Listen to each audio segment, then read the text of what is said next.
শুরু হলো এইচএসসি ও সমমানের পরীক্ষা।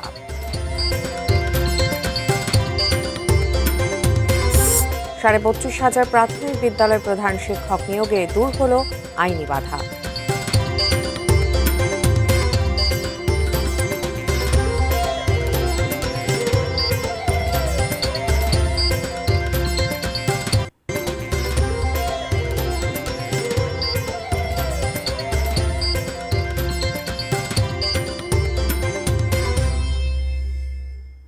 দেখছেন এটিএন নিউজ। দেশের খবরে আপনাদের আমন্ত্রণ জানাচ্ছি, আমি ওসমা হাসান। দর্শক, এতক্ষণ জানিয়ে দিচ্ছিলাম নাসির সিনট্যাক্স গ্রুপের সৌজন্যে শিরোনামগুলো। এবার বিস্তারিত। সারা দেশে একযোগে ৯টি সাধারণ শিক্ষা বোর্ড, বাংলাদেশ কারিগরি শিক্ষা বোর্ড এবং বাংলাদেশ মাদ্রাসা শিক্ষা বোর্ডের অধীনে শুরু হলো ২০২৬ সালের এইচএসসি ও সমমান পরীক্ষা। এবারই প্রথম ৯টি সাধারণ শিক্ষা বোর্ডের শিক্ষার্থীরা সাধারণ বিষয়ে অভিন্ন প্রশ্নে পরীক্ষায় বসল। জীবনের গুরুত্বপূর্ণ পাবলিক পরীক্ষা, উদ্বেগ যত শিক্ষার্থী, ঢের বেশি যেন অভিভাবকদের। বৃহস্পতিবারের সকাল 10টায় বাংলা প্রথম পত্র পরীক্ষা দিয়ে শুরু প্রথম দিনের পরীক্ষা। সকাল সকাল কেন্দ্রে প্রবেশের সুযোগ থাকলেও শেষ মুহূর্তে একবার ঝালাই চেষ্টার সেই চিরন্তন দৃশ্যের কমতি ছিল না এবারও। নকল পেলে শুধু শিক্ষার্থী নয়, আইনের আওতায় আসবে কেন্দ্র প্রধানও। এমন সিদ্ধান্তে কেন্দ্রে এবার কড়াকড়ি ছিল যথেষ্ট। অনাকাঙ্ক্ষিত ঘটনা এড়াতে এই প্রথমবারের মতো কেন্দ্রে নিয়োজিত আইন শৃঙ্খলা বাহিনীর সদস্যদের কাছে ছিল বডি ওন ক্যামেরা। কলেজের 1846 জন পরীক্ষা দিচ্ছে। এরা সবাই অনেক সুশৃঙ্খলভাবে প্রবেশ করেছে এবং আমাদের যথেষ্ট চেক করে ঢোকানো হয়েছে। পূর্ণ সিলেবাস আসলে যারা ভালো করতে হয় বা পরবর্তীতে ভালো জায়গায় ভর্তি হতে হয়, তাদের জন্য পূর্ণ সিলেবাসটাই আসলে ভালো। গত বছরের তুলনায় এবারের এইচএসসি ও সমমানের পরীক্ষার্থী বেড়েছে, তবে 3 ধরনের শিক্ষা বোর্ডেই পরীক্ষায় অংশ না নেওয়া শিক্ষার্থীর হারও বেড়েছে। একাদশ শ্রেণীতে নিবন্ধন করা শিক্ষার্থী ছিল প্রায় 15 লাখ, কিন্তু এইচএসসির ফর্ম পূরণ করেছে প্রায় 9.5 লাখ শিক্ষার্থী। কারিগরি শিক্ষা বোর্ডের চিত্র আরও খারাপ, 54%ই পরীক্ষার ফর্ম পূরণ করেনি। এই বছরের আয়োজনটা মনে হচ্ছে অনেক পরিচ্ছন্ন, অনেক সুন্দর এবং সহযোগিতাপূর্ণ। আর পরীক্ষা দিলেই পাস করব এরকম জায়গাটা মনে হয়, আস্থাটা মনে হয় খুঁজে পাচ্ছে না আর কি। এই জন্য আমার বিশ্বাস যে ওইখানে তারা নিজে থেকে সরে গিয়ে হয়তো কর্মমুখী অন্য কোনো চিন্তা করছে। এবারের এইচএসসি ও সমমান পরীক্ষায় মোট 77টি বিষয়ে 21 দিনে শেষ হবে পরীক্ষা। লিখিত পরীক্ষা শেষ হবে 8 আগস্ট। আমার অনেক ভালো গেছে, প্রশ্ন অনেক ইজি আসছে, পরীক্ষা অনেক ভালো গেছে। এমসিকিউ একটু হার্ড ছিল, বাট এটা অনেক যারা ভালো মতো প্রিপারেশন নিছে তাদের জন্য অনেক ইজি। সবগুলোই কমন ছিল, বাট ভেরি স্যাড আমি 6টা দিয়েছি। যারা পড়াশোনা করছে তারা অবশ্যই পারবে। কিশোর জাহান, এটিএন নিউজ, ঢাকা। ৩২,৫০ সরকারি প্রাথমিক বিদ্যালয় প্রধান শিক্ষক নিয়োগ প্রক্রিয়া নিয়ে আর কোনো আইনি বাধা রইল না।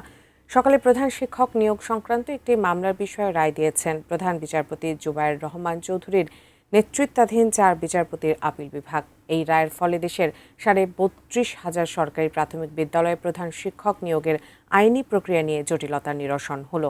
এই প্রসঙ্গে শিক্ষা এবং প্রাথমিক ও গণশিক্ষা মন্ত্রী ডক্টর আ.ন.ম এহসানুল হক মিলন সপ্তাহ খানেক আগে বলেছিলেন, সংকট দূর করতে ৩২,৫০০ সরকারি প্রাথমিক বিদ্যালয়ে প্রধান শিক্ষক নিয়োগের উদ্যোগ নেওয়া হয়েছিল, তবে আদালতের স্থগিতাদেশের কারণে নিয়োগ কার্যক্রম আটকে রয়েছে।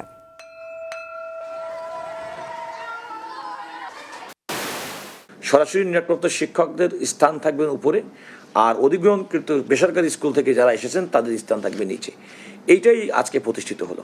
এখন যেটা হচ্ছে, এই আইনি জটিলতার কারণে সারা দেশে প্রায় ৩২,০০০ প্রাথমিক বিদ্যালয়ে কোনো প্রধান শিক্ষক ছিলেন না, সরকার নিয়োগ দিতে পারছিলেন না, নানা রকম জটিলতা। আমি মনে করি যে আজকের রায়ের পরে সে জটিলতা নিরসন হবে। দেশের খবরে পর্যায়ে নিয়ে নিচ্ছে একটি বিরতি, ফিরে এসে আরও যা থাকছে।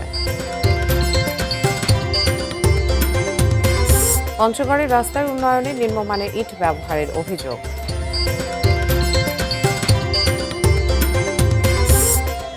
এবং সরকারি হচ্ছে বেতন দিতে নৌকা চালানো প্রধান শিক্ষকের সেই স্কুল।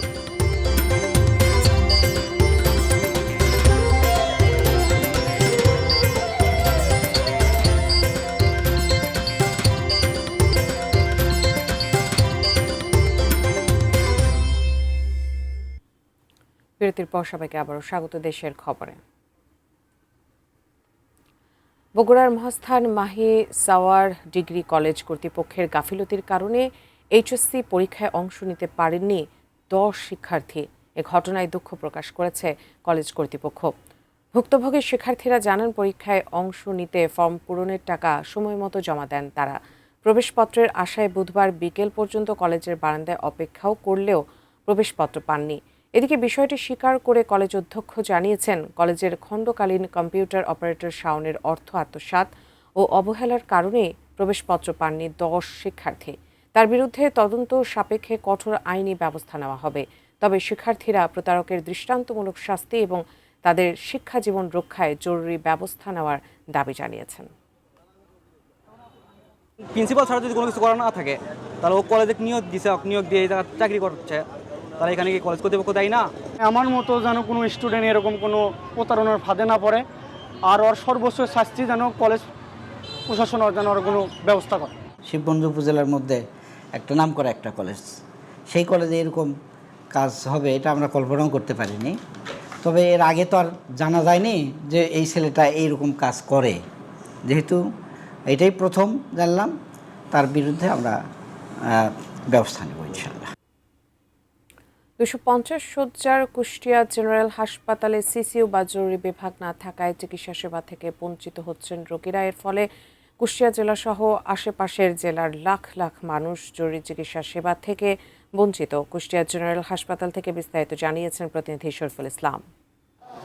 ধন্যবাদ। আমি রয়েছি কুষ্টিয়া 250 শয্যা বিশিষ্ট জেনারেল হাসপাতালে। এখানে সিসিইউ সেবাটা আপাতত বন্ধ রয়েছে, যেহেতু পাশেই কুষ্টিয়া মেডিকেল কলেজ হাসপাতাল চালু হওয়ার পর সিসিইউ সেবাটা এখান থেকে, মানে জরুরি চিকিৎসা সেবাটা এখান থেকে সেখানে স্থানান্তর করা হওয়ার কারণে এখন সিসিইউ সেবাটা এখানে এই কুষ্টিয়া জেনারেল হাসপাতালে চিকিৎসা নিতে আসা রোগীরা কিছুটা বঞ্চিত হচ্ছেন। আর সিসিইউ যে ওয়ার্ডটি, সেই ওয়ার্ডটি এখন সার্জারি ওয়ার্ডে পরিণত হয়েছে। যে হাজার হাজার রোগী এই জরুরি চিকিৎসা নিতে আসেন, সেই চিকিৎসা সেবাতে বঞ্চিত হওয়া তারা কিছুটা ক্ষোভ প্রকাশ করেছেন। আমি কথা বলেছি কুষ্টিয়া এই 250 শয্যা জেনারেল হাসপাতালের আরএমও ডাক্তার ইকবাল হাসানের সাথে। তিনি জানিয়েছেন যে কুষ্টিয়া মেডিকেল কলেজ চালু হওয়ার পর সিসিইউ সেবাটা এখানে আপাতত নেই, তবে আইসিইউ সেবাটা রয়েছে। আর জরুরি চিকিৎসা সেবার ক্ষেত্রে তারা সিসিইউ সেবাটার পরিবর্তে যে সেবাটা হয় সেটা সে মেডিকেল কলেজে তারা স্থানান্তর করে থাকেন। তবে কুষ্টিয়া জেনারেল হাসপাতালে 250 শয্যার বেড চিকিৎসা সেবা হলেও এখানে হাজার হাজার রোগী প্রতিনিয়ত চিকিৎসা নিচ্ছেন। শুধু কুষ্টিয়া জেলা নয়, পার্শ্ববর্তী বিভিন্ন জেলা থেকেও রোগীরা এই হাসপাতালে চিকিৎসা নিতে আসেন। তবে জরুরি চিকিৎসা সেবাটা, সিসিইউ সেবাটা না পাওয়ার কারণে রোগীরা অনেকটা ভুক্তভোগী হচ্ছেন এবং চিকিৎসা সেবা থেকে বঞ্চিত হচ্ছেন এবং তারা চরম অনিশ্চয়তার মধ্যে পড়ছেন, এমনটি তারা জানিয়েছেন। তো এই ছিল কুষ্টিয়া 250 শয্যা জেনারেল হাসপাতাল থেকে সিসিইউ সেবা নিয়ে সর্বশেষ খবর। পঞ্চগড়ে চন্দনবাড়িতে রাস্তা নির্মাণে নতুন ইটের পরিবর্তে ব্যবহার করা হচ্ছে প্রায় 200 বছর পুরনো মসজিদের মিনারের ইট। এতে অসন্তোষ দেখা দিয়েছে এলাকাবাসীর মাঝে। এলজিইডি বিষয়টিকে দেখছে পরিকল্পিত চক্রান্তের অংশ হিসেবে। পঞ্চগড় প্রতিনিধি সিদ্ধার্থ কর্মকার পাঠানো তথ্য ও ছবিতে ডেস্ক রিপোর্ট। পঞ্চগড়ের বোদা উপজেলার চন্দনবাড়ি ইউনিয়নের মানুষের দীর্ঘদিনের দাবির প্রেক্ষিতে অবশেষে শুরু হয়েছে গোমস্তাপাড়া থেকে বলরাম হাট পর্যন্ত রাস্তা পাকা করার কাজ। এলাকাবাসীর নিত্যদিনের ভোগান্তি দূর হওয়া সহ উন্নত যোগাযোগের অপেক্ষা অবসানের পথে।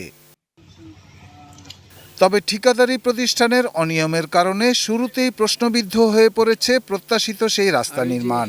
দেখা যাচ্ছে নতুন ইটের পরিবর্তে ব্যবহার করা হচ্ছে প্রায় 200 বছরের পুরনো মসজিদের মিনারের ইট। মসজিদের ইটাগুলা দিয়া দিছে যেখানে রাস্তার কাজে লাগে যায়। রোলার দিলে তো ইলা ভাগে একদম গুড়া হয়ে যাবে। যেন হয়, যেন ভালোভাবে হয়, যেন অনিয়ম না হয়। দুই একটা ইট খারাপ আসবেই, ভালোর মধ্যে খারাপ আসবে। প্রায় 1.5 কোটি টাকা ব্যয় বরাদ্দে 2280 মিটার রাস্তা পাকা করার কাজটি পায় ঠিকাদারি প্রতিষ্ঠান নাহিদ এন্টারপ্রাইজ। বাস্তবে কাজ করছে আবুল কালাম নামে অন্য আরেক ঠিকাদারের লোকজন। মসজিদের মিনারের পুরনো ইট ব্যবহারের কথা স্বীকার করলেও নিজস্ব নানা যুক্তি তুলে ধরেন সাব ঠিকাদারও। বেশি না তো, 6 থেকে 7 টনি বড় মসজিদের ওইটা ভাঙতে পরে মসজিদ তৈরি করছো। ওই ইটগুলা ছিল পুরাতন ইটগুলা, চাইটা আছে পানি মাছ দেখছে, চাইটা আছে, অত খারাপ তা না। বিষয়টিকে দুঃখজনক মন্তব্য করে এলজিইডির এই কর্মকর্তা বলছেন, তাদের সুনাম নষ্ট করতে পরিকল্পিতভাবে ঘটানো হচ্ছে এমন ঘটনা। ওইটা তো আর আমরা তাদেরকে ব্যবহারের অনুমতি দিইনি, লুকায় হয়তো ব্যবহার করছে, আমরা জানতে পারছি, আমরা ব্যবস্থা নিব। তো এটা আসলে দুঃখজনক, আমাদের দপ্তরকে বদনাম করার জন্য পরিকল্পনা আর কি। Shahidul Rana, desk report, ATN news. পাবনায় ব্যাপক উৎসাহ, উদ্দীপনা ও বর্ণাঢ্য আয়োজনের মধ্য দিয়ে শুরু হতে যাচ্ছে 7ম জেলা প্রশাসক গোল্ড কাপ ফুটবল টুর্নামেন্ট। সকালে পাবনা জেলা প্রশাসকের সম্মেলন কক্ষে টুর্নামেন্টের ট্রফি উন্মোচন করা হয়। ট্রফিটি উন্মোচন করেন পাবনা সদর আসনের সংসদ সদস্য শামসুর রহমান শিমুল বিশ্বাস। জেলা ক্রীড়া সংস্থার সাধারণ সম্পাদক মাসুদ রানা জানান, শুক্রবার বিকেলে উদ্বোধনের মধ্য দিয়ে মাঠে গড়াবে প্রায় মাসব্যাপী এই টুর্নামেন্ট। এবারের আসরে জেলার 9টি উপজেলা ও পাবনা পৌরসভা মিলে মোট 10টি দল খেলায় অংশ নেবে। বর্তমান তরুণ প্রজন্মকে মাদক ও অপরাধের অন্ধকার পথ থেকে দূরে রেখে ক্রীড়ামুখী করতেই এই বিশেষ আয়োজন করা হয়েছে বলে জানান জেলা প্রশাসক আমিনুল ইসলাম। এই টুর্নামেন্টকে ঘিরে পাবনার স্থানীয় ক্রীড়াঙ্গন ও ফুটবল প্রেমী দর্শকদের মাঝে ব্যাপক উদ্দীপনা ও উৎসব মুখর পরিবেশ বিরাজ করছে।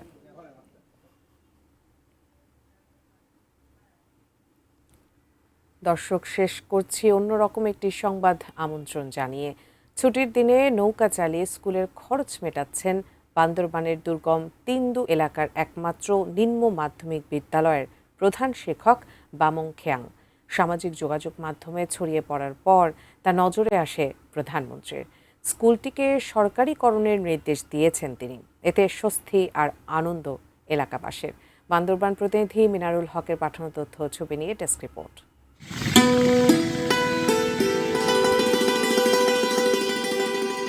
সাঙ্গু নদীতে দক্ষ হাতে নৌকা চালাচ্ছেন, মাঝে মাঝে নৌকার পানি সেচছেন, চলেছেন কাঙ্ক্ষিত গন্তব্যে। তিনি কোনো সাধারণ মাঝি নন, নাম বামং খেয়াং। তিনি তিন্দু নিম্ন মাধ্যমিক স্কুলের প্রধান শিক্ষক।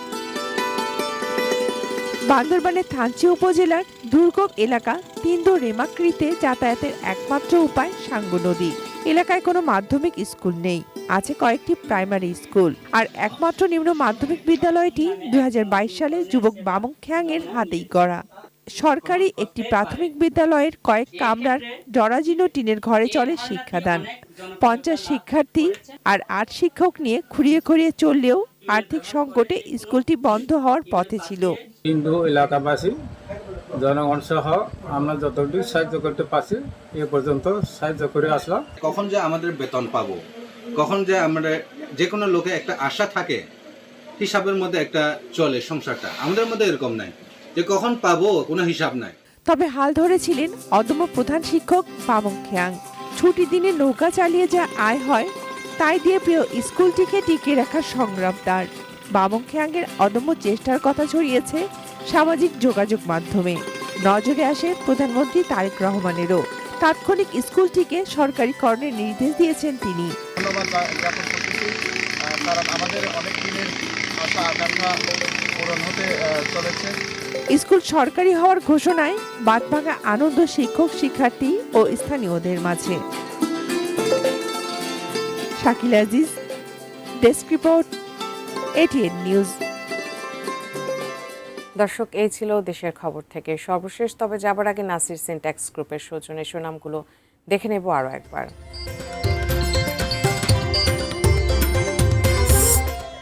শুরু হলো এইচএসসি ও সমমানের পরীক্ষা। 32,500 প্রাথমিক বিদ্যালয় প্রধান শিক্ষক নিয়োগে দূর হলো আইনি বাধা। পঞ্চগড়ে রাস্তার উন্নয়নে নিম্নমানের ইট ব্যবহারের অভিযোগ। সরকারি হচ্ছে বেতন দিতে নৌকা চালানো প্রধান শিক্ষকের সেই স্কুল।